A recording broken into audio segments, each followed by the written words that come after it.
Magandang gabi po sa inyong lahat. Kumusta po kayo? Alam ko mayroon na po mga naka-online ngayon. At tayo po ngayon ay magkakaroon ng pagbubulay-bulay. Tulad ng dati, ang ating pong teksto ay mula sa mga passages ng Biblia na kung saan ay nagpapahayag ng pagmimisyon at pananalangin. At tulad ng ating nabasa sa ating pong slide, ang ating pong passage ngayon ay nasa Isaiah chapter 52 verse 7. Mga minamahal mga kapatid, itong mga panahon na ito ay panahon ng mga graduation. Ayan. Commencement exercises. Maaari po, marahil, mga kaibigan nyo, mga mahal nyo sa buhay, mga pastor ninyo, mga estudyante ninyo, gumraduate sa mga panahon na ito kahit na pandemic, di ba? At marami po akong nakitang mga kaibigan natin na nag-post ng kanilang mga graduation attire. Sila ay gumraduate. Gumraduate ng bachelor's, master's, doctorate. Kayo po, ano po ang ginraduate ninyo? Lahat po sila ay masaya. May binabalita yung achievements nila. Maganda po yan. I-share natin yung ating mga tagumpay, mga victory natin, mga success natin. Hindi ba? At yung mga tagumpay ng ating mga mahal sa buhay, bahagi po natin. Napakaganda po nun at napakasaya. At pagka kayo ay nag-share ng magagandang mga bagay tungkol sa inyong mga kaibigan, ay sigurado yan, tuwang-tuwa yung inyong mga kaibigan. Di ba? Masaya di ba? At napaproud kayo, kamukha nung minsan na mayroon akong nabasa na gumraduate yung kanyang mga estudyante. At ang sabi ng teacher, nag-post doon sa social media, I'm very proud of you. Maganda, di ba?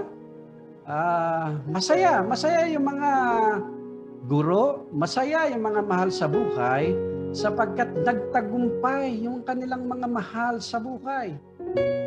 Marahil kayo din ay ganon, di ba? Pagka yung mga anak ninyo nagtagumpay, pag anak nyo gumraduate o kaya kumuha ng examination ay mataas ang kanilang marka, masaya tayo at ipinapahayag natin ito sa lahat ng mga tao. Sa social media lalo na, at maraming nakakaalam ng tagumpay ng inyong mga mahal sa buhay. Sa gabing ito, ganun din po, napakaganda ng mga paanong mga taong nagpapahayag ng mabuting balita. Iyon ang sinasabi dito ni Isaiah. May tatlong bagay dito na pwede nating pagbulayan sa gabing ito. Una ay sinabi dito ni Isaiah na napakaganda na mga paano mga nagdadala ng mabuting balita. Those who bring the good news. At anong good news yan? Good news ng mahal sa buhay, good news ng tungkol sa kapitbahay. Maganda yan. Alam niyo sa panahon na ito, pandemic. Hirap na hirap ang mga tao. Alam natin na walang nakulang ang bansa natin sa mga bakuna. Walang nakulang sa ayuda. Maraming kulang sa atin at maraming nakakasakit, maraming namamatay. Sa politika, ganun din, nagbabangayan sila dyan. Yan. Puro pangit ang nakikita natin sa radyo, sa telebisyon, sa social media. Kaya napapanahon sa panahon na ito na magdala tayo ng mabuting balita. Kaya niyo ba yan? Sa simbahan na lamang, pagod na yung mga kapatid natin, Marami nang ang problema sa loob na isang linggo sa kanilang mga trabaho, sa kanilang paaralan. Tapos pagdating sa simbahan, hindi pa marinig ang mabuting balita, kundi ang pagsabon sa kanila. Hindi naman masama yun, kaya lang, sa mga panahon na ito, kinakailangan na magdala tayo ng mabuting balita upang magalak yung ating mga mahal sa buhay. Pag narinig nila yung mabuting balita, di ba? Yan ang unang-una. na sinabi ni Isaiah di sa passage na ito. Pangalawa, ay yung proclaim peace, kapayapaan. Sa panahon ito, kinakailangan ipahayag natin ang kapayapaan. Kapayapaan sa mundo, kapitbahay, sa pamilya. Ceasefire muna. Truce. Ceasefire. At mag-usap. Mag-dialogue.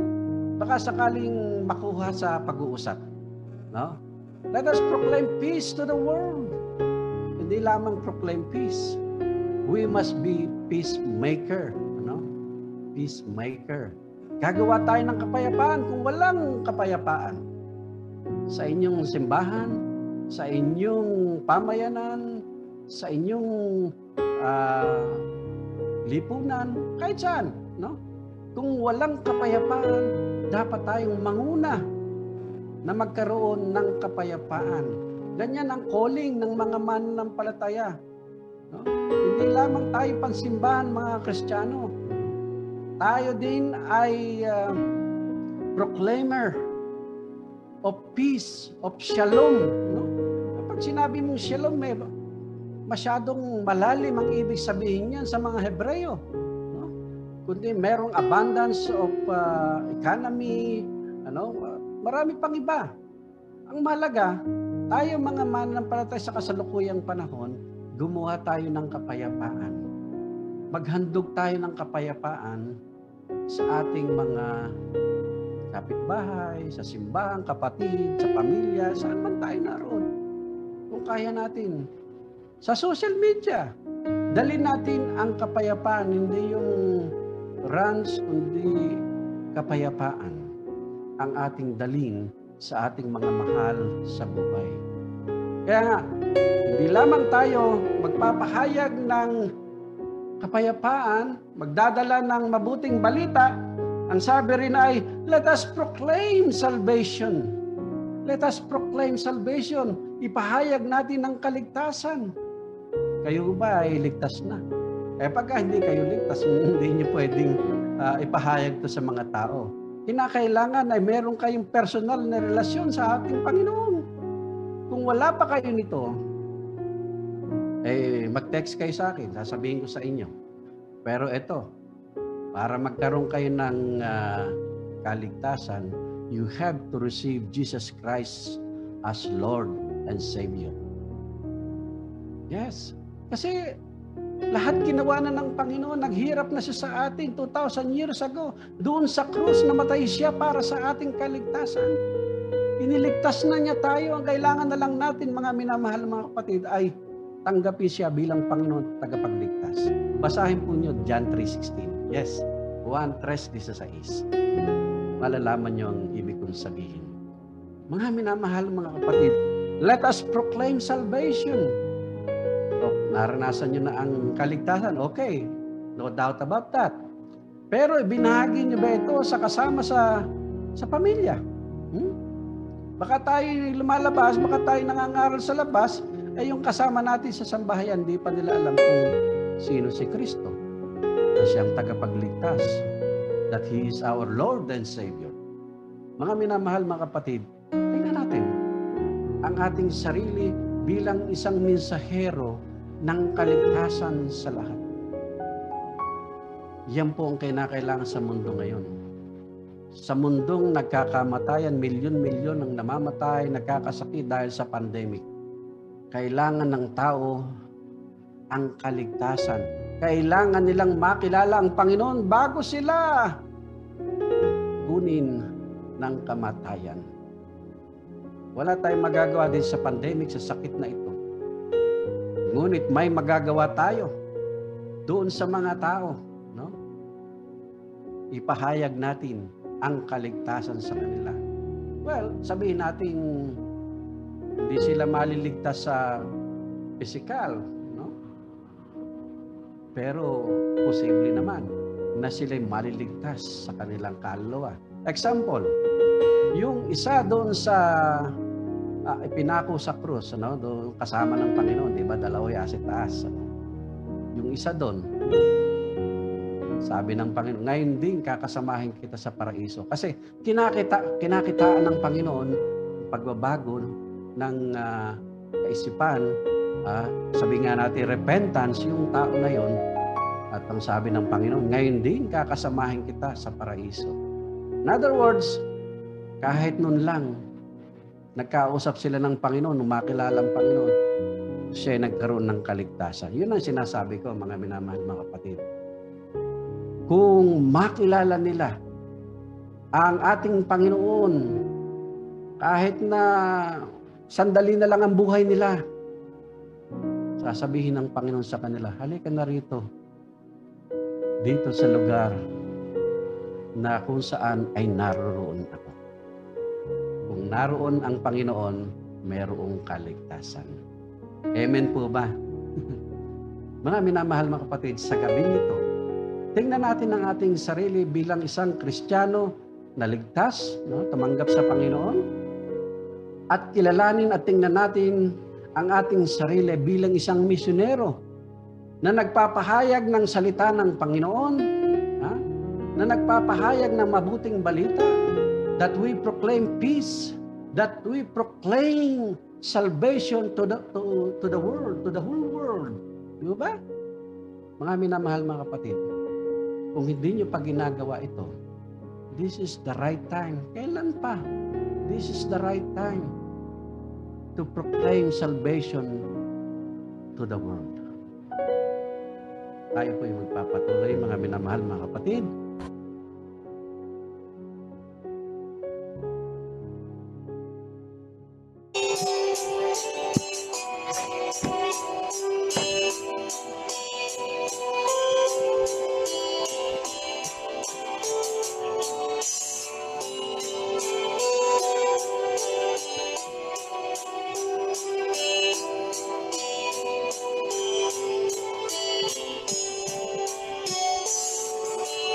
You are forever in my life.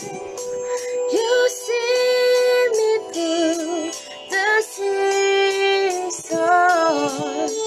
Cover me with your hand and lead me in your righteousness, and I look to you.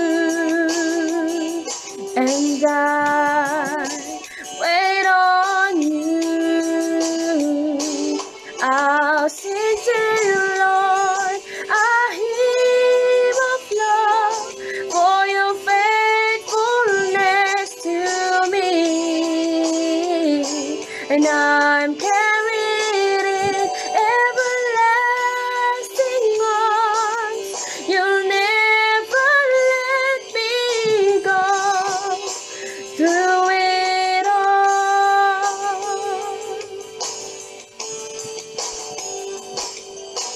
you are forever in my life.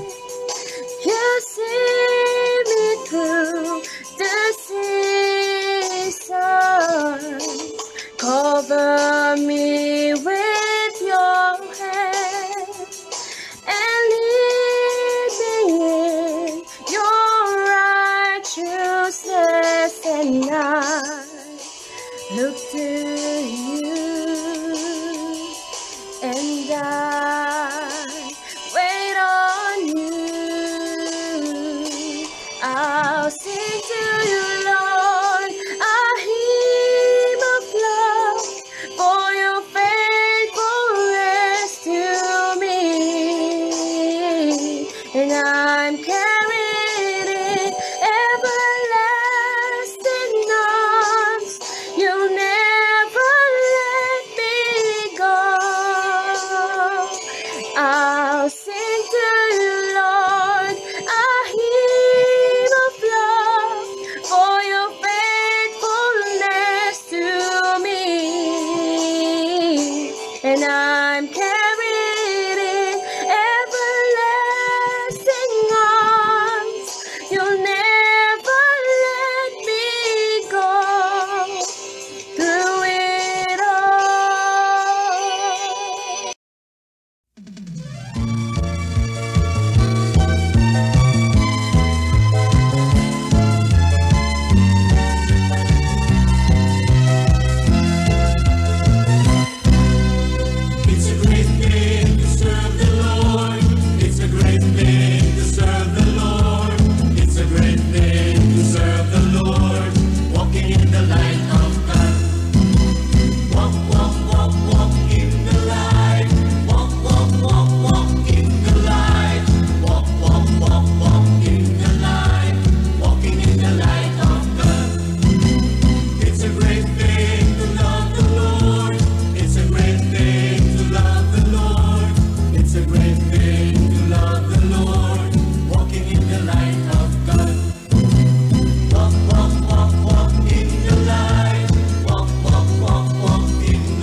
gabi po sa inyo lahat at tayo po ngayon ay nagpapatuloy sa ating pong panalanginan, sa ating pong gawain.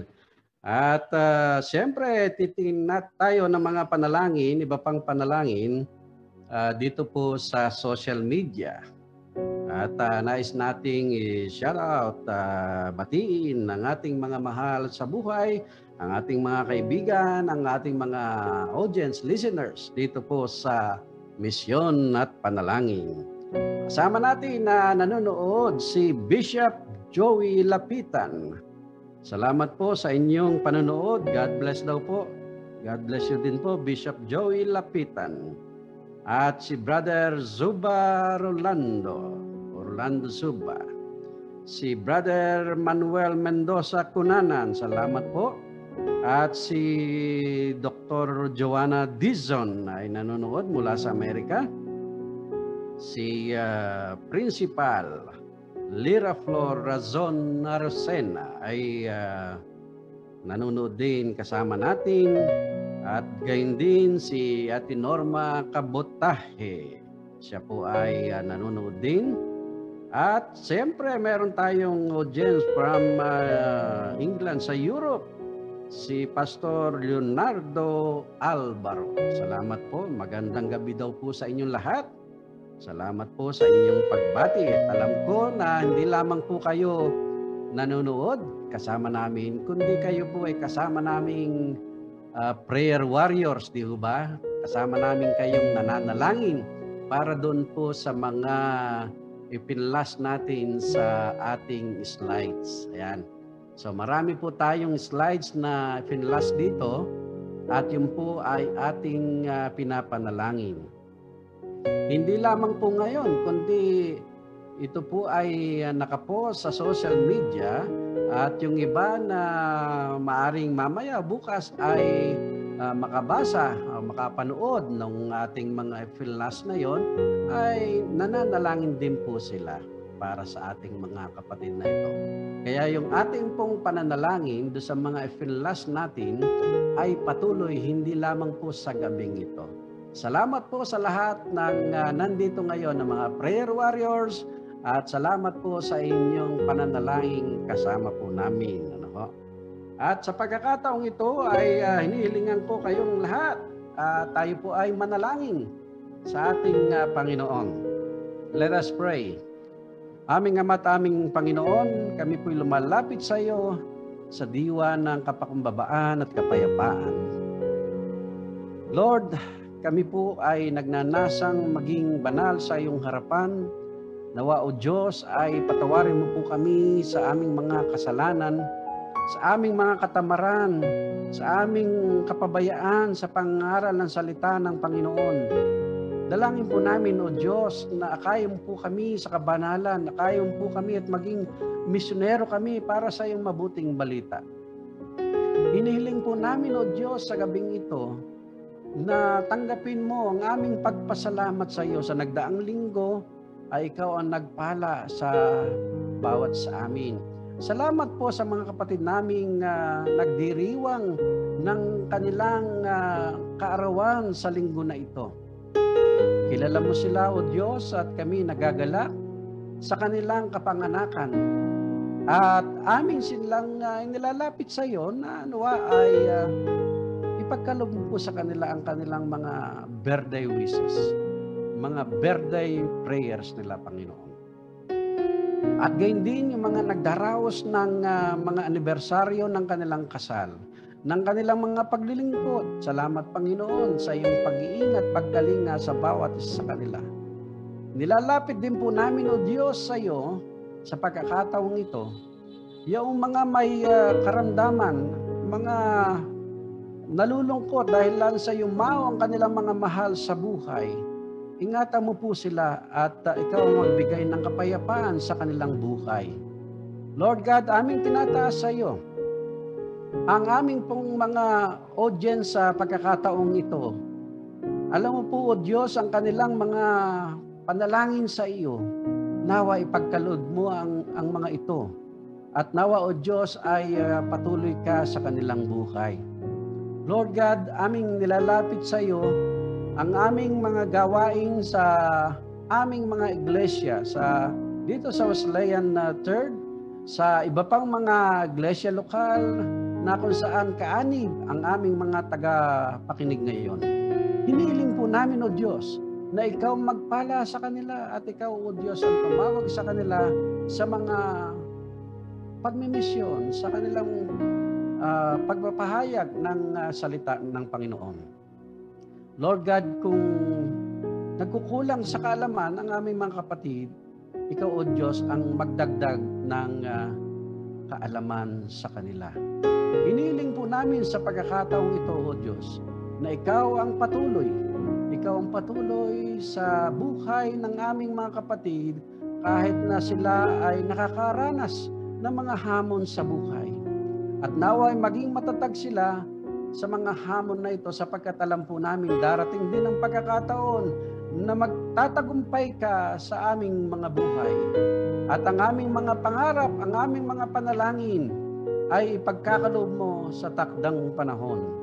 Lord God, aming nilalapit sa iyo ang aming programang Misyon at Panalangin, ang aming mga online services, ang aming mga online services and missions, online ministries, Panginoon. Dalangin po namin ang iyong banal na Espiritu ang siyang magbigay sa amin ng pagkakataon at gayon din ng kaalaman.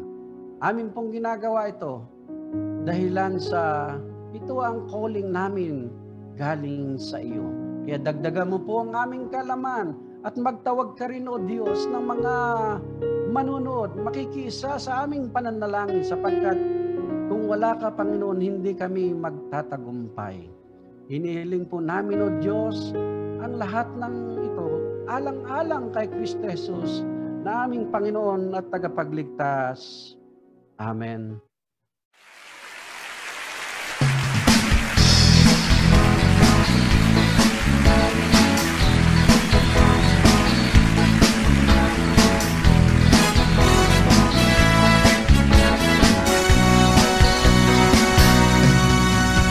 Sinasabi ng salita ng Diyos, siksik-liglig at umaapaw, ang siya ninyong maranasan pag nagbigay,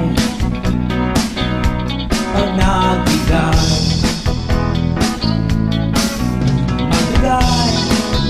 ng may kagalakang magbigay, ng mula sa puso magbigay, ng may pagmamahal, kung ano ang